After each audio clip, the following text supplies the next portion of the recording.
안녕하세요. 반갑습니다. 주갈성교회 유형욱 목사입니다. 오늘 거룩한 주일을 맞이해서 여러분들하고 같이 말씀을 나누게 돼서 감사하게 생각합니다.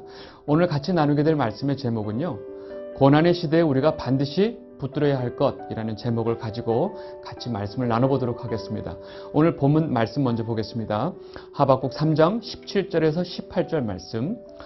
비록 무화과나무가 무성하지 못하며 포도나무에 열매가 없으며 감람나무에 소출이 없으며 밭에 먹을 것이 없으며 우리의 양이 없으며 외양간에 소가 없을지라도 나는 여호와로 말미암아 즐거워하며 나의 구원의 하나님으로 말미암아 기뻐하리로다. 아멘. 여러분, 오늘 읽은 이 본문의 말씀 여러분 너무 잘 아시죠? 네.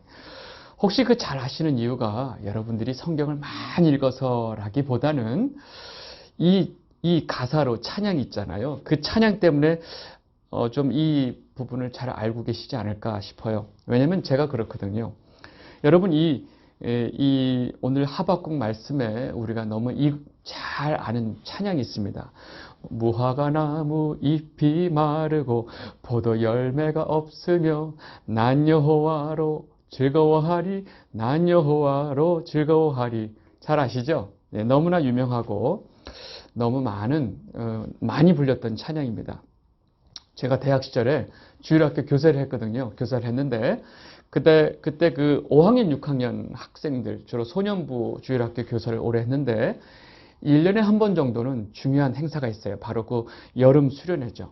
당시 한 100명 정도 되는 아이들을 데리고 3박 4일 동안 저기 시골에 어떤 학교 같은 데를 빌려서 이렇게 수련을 했던 기억이 나는데 굉장히 큰 행사였어요.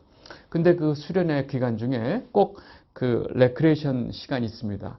제가 또 그 레크레이션 담당 아니겠어요? 네. 그래서 그 아이들을 데리고 이제 게임을 진행해야 되는데 그 교회에서 프로그램을 진행하는데 괜히 무슨 이런 게임송 같은 건 좀 부르기 그래서 우리가 부를 수 있는 찬양 중에 좀 신나는 거 없을까 찾아서 불렀던 곡이 이 찬양이었어요. 굉장히 많이 불렀어요. 기타를 아주 신나게 치면서 무화과나무 잎이 그냥 이 찬양이 빠른 템포에 신이 나서 많이 불렀어요. 그리고 신이 났거든요. 문제는 이 하박국에 나오는 이 본문, 오늘 읽은 이 본문의 말씀, 그렇게 신나게 불렀던 그 찬양의 이 가사가 우리가 생각했던 것처럼 그렇게 기쁘고 흥겨운 분위기가 아니라는 겁니다. 사실 이 하박국 선지자가 이 본문의 내용을 고백하는 그 장면의 내용을 앞뒤를 보면요, 이 하박국 선지자가 아주 극도의 두려움 속에서 너무너무서 떨면서 나의 구원의 하나님만으로, 나는 이 구원의 하나님만으로 기뻐하겠습니다. 내가 의지하고 붙들 수 있는 분은 하나님밖에 안 계십니다. 라고 하는 아주 사실은 처절한 신앙 고백하는 장면입니다.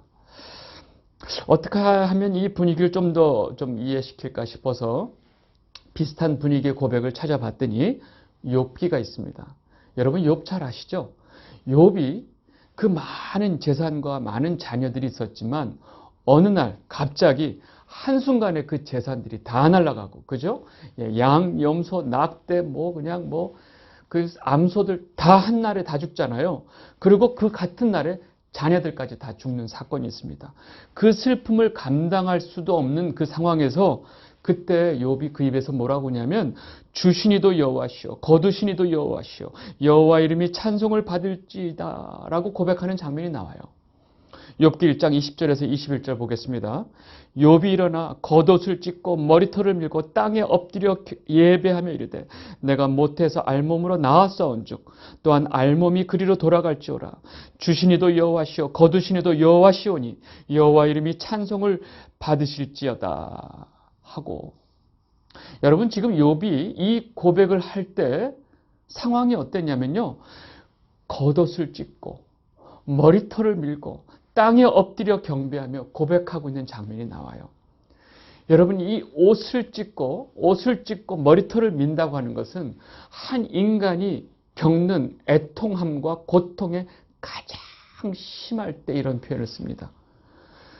여러분 지금 이 상황 속에서 이 입술 가운데 그 여호와 이름을 찬송합니다라고 해서 이것이 절대 기쁘고 흥겨운 상황이 아니라는 것은 우리가 너무나 쉽게 알 수 있어요. 여러분 지금 하박국이 이 고백을 하고 있는 장면의 분위기가 거의 이와 같습니다. 하박국은요, 이 고백을 하는 상황을 보면요, 너무 심하게 두려움에 떨고 있는 상황이 그대로 나와 있습니다. 그 바로 앞절 하박국 3장 16절을 보시면요, 내가 들었으므로 내 창자가 흔들렸고 그 목소리로 말미암아 내 입술이 떨렸도다. 무리가 우리를 치러 올라오는 환난 날을 내가 기다림으로 썩이는 것이 내 뼈에 들어왔으며 내 몸은 내 처소에서 떨리는도다. 여러분 지금 하박국은요, 이 예루살렘 즉 유다의 바벨론 군대로 하나님의 심판이 임박했음을 깨달은 거예요. 그리고 그 심판이 이미 하나님께서 이미 확정하셨고 정하셨다는 사실을 알게 되니까 이 다가올 현실이 너무 두려운 거예요. 그래서 얼마나 두려웠던지 뼈가 썩는 것 같은 고통과 떨림이 있다고 좀 고백을 하는 겁니다. 여러분 우리가 이러한 그 하박국의 그 고백 속에 깔려있는 분위기는 전혀 모르고 본문의 내용도 모르고 그저 신나게 찬양만 불렀던 생각이 납니다. 지금 생각하면 좀 부끄럽죠. 여러분 우리가 찬양에 대해서 즉 성도가 하나님께 찬양하는 이 찬양에 대해서 한 가지 큰 오해가 있어요. 뭐냐면요. 찬양이라고 하는 말, 기쁨이라고 하는 말 이런 거는 무조건 우리의 흥겨움과 연결이 돼요. 여러분 성도가 찬양하는 것은요. 항상 흥겹고 기쁠 때가 아니에요. 성도는요. 극단의 고난과 극단의 고통 속에서도 찬양하는 자들이 성도예요. 그리고 성도는요, 도저히 기뻐할 수 없는 상황 속에서도 감사하고 기뻐하고 찬양하는 자들. 이게 성도예요. 여러분, 복음을 전하다가 느닷없이 사람들한테 두들겨 맞고, 아주 그냥 온몸이 만신창이가 돼서 감옥에 처박혀 있는 바울과 실라를 생각해 보세요. 그 감옥 속에서 그 입술 가운데 찬양이 흘러나오잖아요. 여러분, 찬양은 우리가 기쁘고 좋고 내가 뭔가 만족스러운 상황이 됐을 때 하는 게 아니라는 거예요.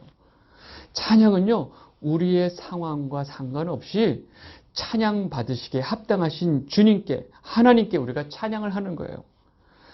여러분, 우리가 우리 상황에 맞춰서 찬양하는 것이 아니라는 것을 분명히 아셔야 됩니다. 여러분들 모두가 여러분들 상황에 상관없이, 심지어 여러분들 상황이 도저히 기쁨이 있지 않은 상황, 기뻐할 수 없는 상황, 고난과 고통 속에 있다 할지라도 여러분들 입술 가운데 찬양이 멈추지 않게 되기를 바랍니다. 여러분 이제 우리 본문으로 돌아와서 그렇다면 하박국은 어떻게 이렇게 두려움 속에서 떨면서 이런 고백을 하게 되는 상황이 되었을까라는 상황을 좀 우리가 좀 봐야 됩니다. 애시당초 제일 처음에 하박국 앞부분에 보면요. 하박국은 정말로 단순한 마음으로 하나님께 질문을 던져요. 그 질문을 던지는 내용은 아주 단순합니다. 뭐냐면 하나님 왜 이 유다 땅에 이렇게 죄악이 팽배하고 폭력이 난무하는데 하나님 왜 가만히 계시는 거예요? 왜 하나님 지금 가서 보고만 계시는 겁니까? 왜 이 유다 땅에 이렇게 왜 죄악이 많은데 말입니다. 라고 질문을 던지는 거예요. 하박국 1장 2절에서 4절 보겠습니다.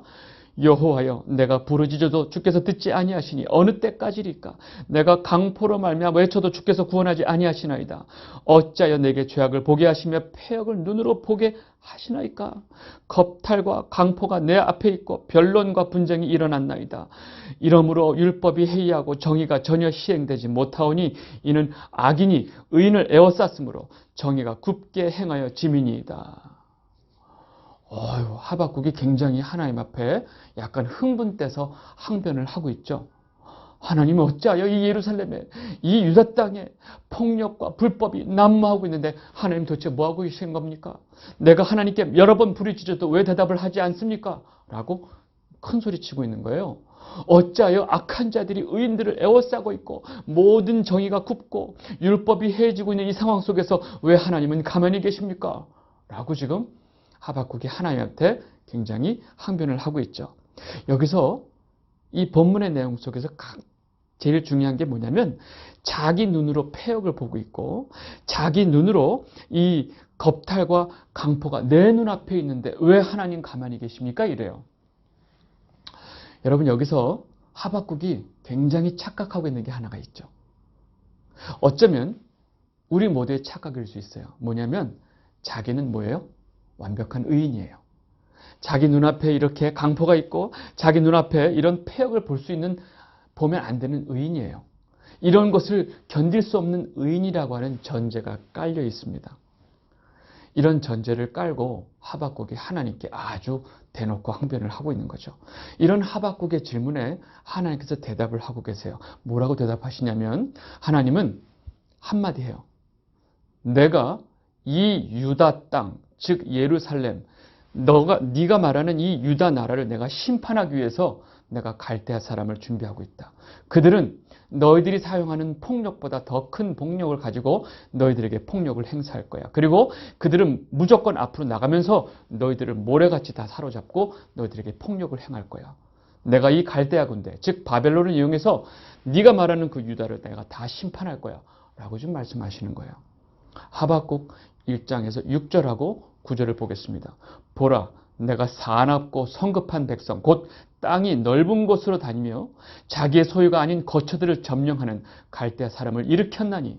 9절, 그들은 다 강포를 행하러 오는데 앞을 행하여 나아가며 사람을 사로잡아 모기를 모래같이 많이 할 것이요. 이 바벨론이라고 하는 갈대아 사람을 하나님께서 준비하고 계시는데 이들이 보통 사람들이 아니에요. 지금 이 하박국이 하나님께 이런 질문을 하고 있는 이 상황은요, 지금 당시의 예루살렘, 즉 이스라엘이 있고요, 이 기존의 패권국으로서 힘을 쓰고 있었던 애굽이 있었고 그 위에 아수르라고 하는, 여러분 아수르 기억나시죠? 아수르가 북이스라엘을 멸망시켜 놓고 이제 자신만만해져서 이 남유다까지 치러 와서 이 히스기야가 이 아수르의 공격 때문에 아주 혼비백산이 났던, 기억나시죠? 이렇게 아수르와 지금 이 애굽이 있는 상태인데 하나님께서 이쪽에서 갑자기 신바벨론을 일으키는 거예요. 역사를 보면 이렇게 갑자기 일어난 신흥 강대국이었던 이 신바벨론이 마침내 그 BC 612년에 아수르를 멸망시켜버립니다. 그리고 BC 606년에 그 갈그미스 전투라고 하는 유명한 전투가 있어요. 이 전투에서 애굽을 완전히 격퇴시켜요. 그리고 이제 이 바벨론이 신흥 패권국으로, 새로운 패권국으로 등장하고 있는 이 상황이에요.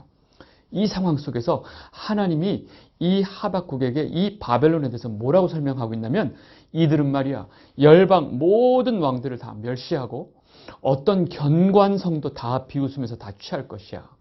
그리고 이들은 말이야 자기들의 힘을 자기 신으로 삼는 자들이야 라고 하나님이 설명하고 계세요. 하박국 1장 10절에서 11절 보겠습니다. 그들은 왕들을 멸시하며 방백을 조소하며 모든 견고한 성들을 비웃고 흉벽을 쌓아 그것을 점령할 것이라. 그들은 자기들의 힘을 자기들의 신으로 삼는 자들이라. 이에 바람같이 급히 몰아 지나치게 행하여 범죄하리라. 여러분 지금 하나님의 설명을 들으면요, 지금 이 바벨론 군대, 즉 갈대아 군대를 막을 자들은 지금 이 순간에 아무도 없어요. 지금 이 군대가 어디로 온다고요? 곧 예루살렘으로 덮친다는 거예요. 여러분 이 세상 사람들, 즉 하나님을 모르는 사람들은요, 결국은 자신의 힘을 자신의 신으로 삼는 사람들이에요. 결국 하나님이 없는 세상은 무엇이 지배 원리가 되냐면 바로 힘의 논리가 바로 지배 원리가 됩니다. 그래서 항상 힘으로 다른 사람을 압제하고 물리치고 또 다른 힘에 의해서 또 멸망당하고 하는 것이 바로 하나님 없는 세상의 세상 지배 논리예요. 여러분 지금 이 바벨론이 일어나서 지금 이 전 세계를 지금 잡고 있는 상황 속인 거예요. 이 이야기에 하나님의 답변을 딱 들으니까 하박국이 굉장히 당황하죠.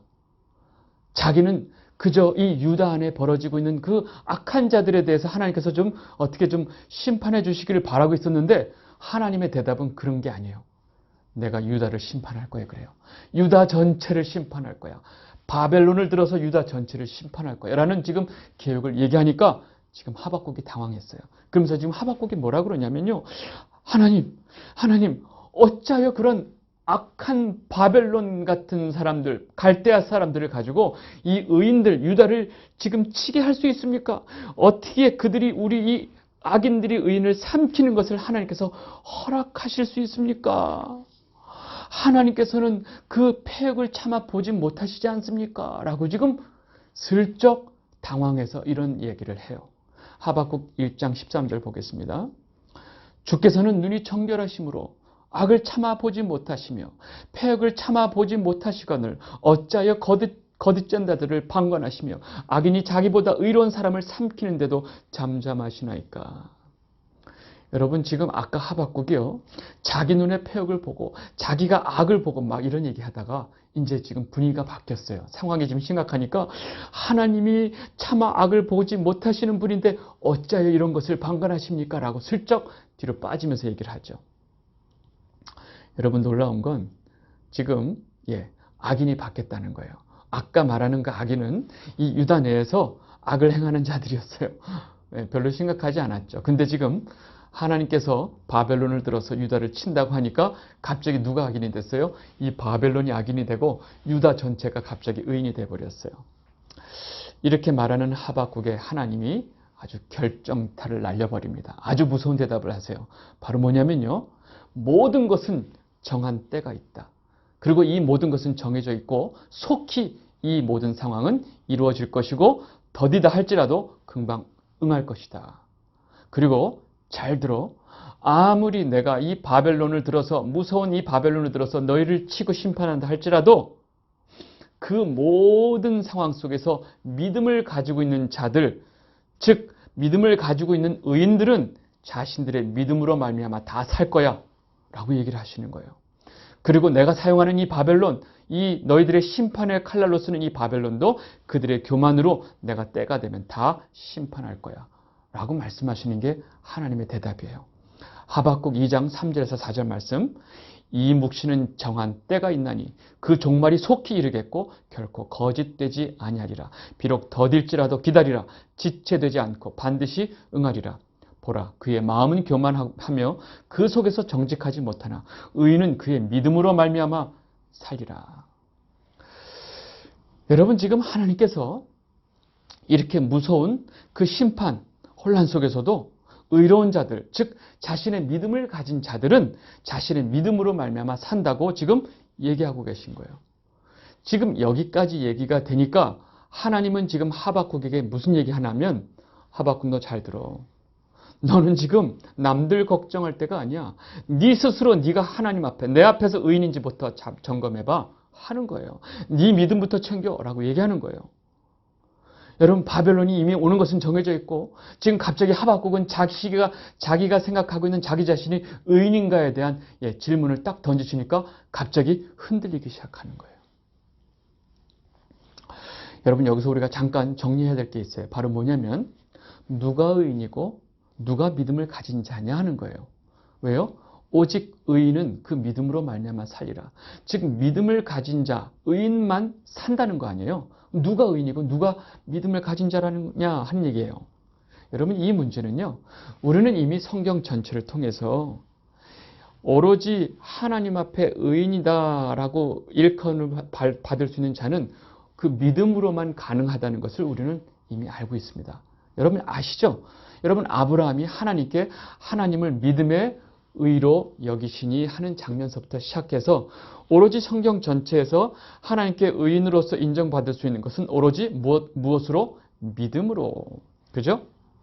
우리도 예수 그리스도를 믿는 믿음으로 우리가 의인으로 여김을 받죠. 그리고 우리가 구원을 받는 거 아니에요. 이것은 우리가 너무나 잘 알고 있는 사실입니다. 로마서 3장 21절 22절 보겠습니다. 이제는 율법 외에 하나님의 한 의가 나타났으니 율법과 선지자들에게 증거를 받은 것이라. 곧 예수 그리스도를 믿음으로 말미암아 모든 믿는 자에게 미치는 하나님의 의인이 차별이 없느니라. 여러분, 하나님께 의인으로서 인정받을 수 있는 것은 오로지 예수 그리스도를 믿는 믿음으로. 여러분, 지금 하박국 시대에는 아직 예수 그리스도가 오시지 않았기 때문에 하나님을 믿는 믿음으로, 중요한 거 믿음으로 오로지 의인이 될 수 있다는 거예요. 그런데 이 믿음은 바로 뭐죠? 바로 하나님의 선물이죠. 에베소서 2장 8절, 너희는 그 은혜에 의하여 믿음으로 말미암아 구원을 받았으니 이것은 너에게서 난 것이 아니요 하나님의 선물이라. 그렇다면 정리를 해야 되겠죠? 의인은 그 믿음으로 말미암아 살리라 라고 말씀하셨는데, 이 말씀은 바로 뭐냐면 하나님께서 선물로 그 믿음을 주시고 그를 의인으로 삼으신 자들만 살 수 있다는 거예요. 다시 말해서 뭐예요? 결국 사는 거, 죽는 거, 우리의 생명은 누구의 손에? 바로 하나님의 주권에, 하나님의 뜻에 달려 있다는 거예요. 여러분, 하박국이 이것을 순간 깨달았어요. 깨달으니까 지금 이제 갑자기 두려워지기 시작하는 거예요. 굉장히 당황스럽습니다. 두 가지 때문에 이제 두려움이 오기 시작했는데, 첫 번째는 자기 자신에 대한 문제예요. 이제까지 말하면서 당연히 나는 의인이다, 당연히 유다는 하나님 보시기에 의로운 사람들의 집단이다라고 생각하는 이 전제가 너무 컸어요. 근데 하나님이 이것을 다 박살을 내버리시죠. 여러분, 하나님 앞에 지금 심판의 대상이 되어 있는 그 유다 전체가 어떻게 의인이라고 말할 수 있어요? 왜 의인을 하나님이 심판하시나요? 지금 하박국은 우리 이 의인들을 어떻게 저 악인들을 통해서 심판하십니까? 했는데, 이거 내가 정한 거고 내가 너희들을 심판할 거야 그래요. 그러면 지금 의인과 악인의 문제는 지금 유다냐 바벨론의 문제가 아니고 그 믿음의 문제로 바뀌어버리는 거예요. 그러니까 이 상황을 깨달은 지금 하박국이 정작 그러면 내가 의인 맞을까 하는 이 의심이 생기면서 두려움이 생긴 거죠. 혹시 나는 당연히 내가 의인이라고 생각했는데 내가 의인이 아니면 어떡하지? 라고 하는 두려움이 확 밀려드는 거죠. 그리고 또 하나 뭐예요? 하나님이 이미 이 바벨론의 칼날을 가지고 예루살렘을 심판, 즉 유다, 남유다를 심판할 이 모든 계획이 이미 정해졌다고 하는 사실을 알고 나니까 그 무섭고 두려운 민족이 와서 이 유다를 칠 걸 생각하니까 그 두려움이, 물론 그 침략 속에서도 오직 믿음을 가지고 있는 의인들은 산다고 그랬는데 자기 자신이 의인인지 아닌지에 대한 불분명 때문에 지금 이 하박국은 지금 제정신이 아니에요. 너무나 두려우니까 심지어 창자가 떨리고 입술이 떨리고 막 감당이 안 되는 거예요. 그러니까 그 와중에 정말로 우리 생명의 근원이신 여호와 하나님을 자기가 이제 깨달으니까 나는 구원의 하나님으로 인해서 내가 기뻐하겠습니다라고 아주 그냥 자신의 믿음의 고백을 하고 있는 거예요. 제가 말씀드렸죠. 정말로 처절한 고백이라고. 여러분, 이것이 우리가 알고 있었던 이 하박국 3장입니다. 우리가 그렇게 신나게 불렀던 그 찬양의 가사 내용이에요. 여러분, 이렇다면 우리는 잠깐 이 하박국이 겪었던 하나님 말씀으로 깨닫고 두려우면서 떨었던 그 고백 속에서 우리는 잠깐 우리를 봐야 돼요. 여러분, 지금 우리가 처한 상황은 그닥 좋지 않습니다. 여러분, 이 한국이란 나라는요, 여러분 예수님이 태어난 그 예루살렘과 지도상으로 보시면 금방 아시겠지만 이 아시아 대륙의 이 예루살렘은 저 극동에 있고요. 바로 유럽 바로 옆에 있고요. 이 한국이란 나라는 이 아시아 대륙의 제일 끄트머리에 살짝 삐져나와 있는 저 극서에 있는 나라가 바로 우리나라 한국입니다. 여러분, 그 멀리 떨어져 있는 지금 이 한국에서 여러분과 제가 어떻게 예수 그리스도를 살아계시는 하나님의 아들로 우리가 믿고 있고 그 예수 그리스도를 나의 구주로 고백하고 이렇게 성도로 살고 있을까요? 여러분, 이건요, 하나님의 은혜가 아니고 하나님의 개입이 없었다면 이루어질 수 없는 하나의 기적이에요. 이 한국의 교회가 이렇게 하나님께 은혜를 받고 축복을 받고 성장을 하고 이렇게 많이 부흥하는 것도 너무나 기적이에요. 여러분, 한국교회가 다 무슨 말이에요? 자칭 타칭 세계 선교의 중심이 되었다고 말을 하잖아요. 이렇게 어마어마한 성장을 이룬 것은 정말 기적입니다.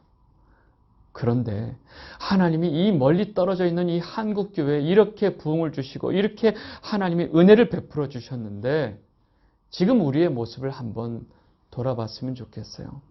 여러분, 한국에 수없이 많은 하나님의 은혜를 받은 많은 교회들이 그동안 너무나 많은 우상을 끼고 살아왔습니다. 여러분, 제가 우상 얘기하니까 기분 나쁘세요? 여러분, 우상은 우리가 바알을 섬기거나 아세라를 섬기는 것이 아니고 우상의 바로 핵심은 바로 자기 자신. 모든 우상은 다 뭐냐면 자기를 위하여 섬기는 우상. 결국 자기 우상 숭배예요. 자기 숭배 우상입니다. 여러분, 한국교회는요, 어느새부터 하나님보다 내가 더 중요한 자기 우상 숭배에 빠져 있어요. 여러분, 끝까지 이 우상숭배의 죄악에서 우리가 벗어나지 못하면 우리는 아마 혹독한 징계를 받게 될 겁니다. 어쩌면 지금 그 징계를 지금 우리가 받고 있는지도 모르겠습니다. 여러분, 그렇지만 이 하나님의 징계는요, 재앙이 아니에요. 하나님의 백성에게는요, 이 징계가 우리에게 소망이 된다는 것을 우리가 알아야 됩니다. 예레미야 29장 11절 보세요. 여호와의 말씀이니라 너희를 향한 나의 생각을 내가 아나니 평안이요 재앙이 아니니라. 너희에게 미래와 희망을 주는 것이니라. 아멘. 여러분, 우리가 하나님 앞에 죄를 지었고 잘못했다면 우리는 반드시 징계를 받게 될 겁니다. 우리는 그 징계를 통해서 하나님 앞에 다시 한번 희망을 갖게 될 것입니다. 여러분, 이 주갈성교회를 우리 시청하시는 많은 우리 성도 여러분, 지금 우리는 고난의 시대에 살고 있습니다. 이 시대에 우리는 오로지 믿음만으로 살 수 있음을 알아야 됩니다. 의인은 그 믿음으로 말미암아 살리라. 그리고 우리가 이러한 상황 속에서 반드시 붙들어야 되는 것은 무엇일까요? 바로 여호와 하나님 한 분밖에 없음을 우리가 깨달아야 되고 오로지 그 하나님 한 분만으로 기뻐하는 삶을 사시기를 바랍니다. 여러분, 내 곳간의 풍성함으로 저 외양간의 송아지 숫자로 기뻐할 때는 이미 지났습니다. 여러분 모두가 하나님 한 분만으로 감사하고 기뻐하는 성도가 되시기를 진심으로 바랍니다. 오늘 여기까지 하도록 하겠습니다. 감사합니다.